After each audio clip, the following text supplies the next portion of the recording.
It's a bit of a shame because growing up, you look at the media and you respect it because there's an authority there that a camera is on with lighting and they're properly dressed and they look like they're righteous and all that, but they really aren't. I mean, I always knew the media were biased. I've been media trained, when I was working in Australia in various capacities and in various corporate roles. And so my policy has always been just don't touch them, don't have anything to do with them. But again, to speak up for the takes that have gone public, man, seeing firsthand what happens, with the journalists and with the media types in real life, and then seeing the final product that they push out, my goodness, these people are shameless. There's no such thing as journalistic integrity anymore. There's no such thing as professionalism in journalism. These guys are here to push a certain agenda, and they truly don't care about truth.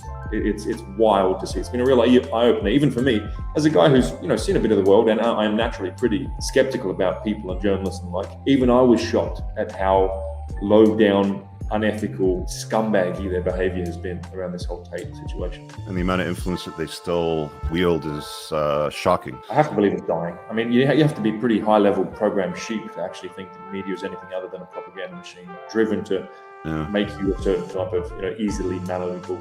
Yeah, well, when they deplatform you, that was the first step. When they deplatform you and they take you off the mainstream platforms to silence you, you don't prove the man wrong. You just prove that he has something to say that people now really want to hear. Plus, I think he got even more reach after they deplatformed him because the strategy with the kids using the clips, which was phenomenal. That was brilliant. That was just great, man. That's it. And at the end of the day, all these people who are competing for attention, of the youth or young men or anyone really, does their message improve your life?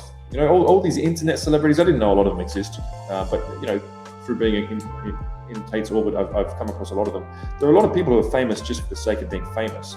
Yeah, they're dancing clowns. Yes, they might be amusing, but how do they add value to your life? If someone follows Tate and the tenets of Tate, as per CobraTate.com, talks about self-accountability, discipline, talks about being the man who protects and provides all these positive masculine traits, which no one else is really putting out there except for yourself and some others in similar sort of speaker demographics. Those who follow Tate, their lives are improved. And some of them drastically. I walk around with Tate all the time. You have people walking out, hey, Hustlers University changed my life. I bought a car for my mum. Your message has really helped me get back in the gym. Your message has made me want to have better relationships with my parents. If your message improves the lives of your followers, you're only going to get more and more famous. So all these people are surprised about the fact that Tate got famous quick. I'm not surprised at all. His message is transformationally positive for those who follow it. Of course he's going to get famous, and of course he's going to stay famous. You can't cancel a voice that significantly improves people's lives because they're hungry for more. It's simple market demand. He recently converted to Islam, right? In the fall-ish? Yeah, I think it was December. And you were prior to that already converted, or was it something that you've done recently?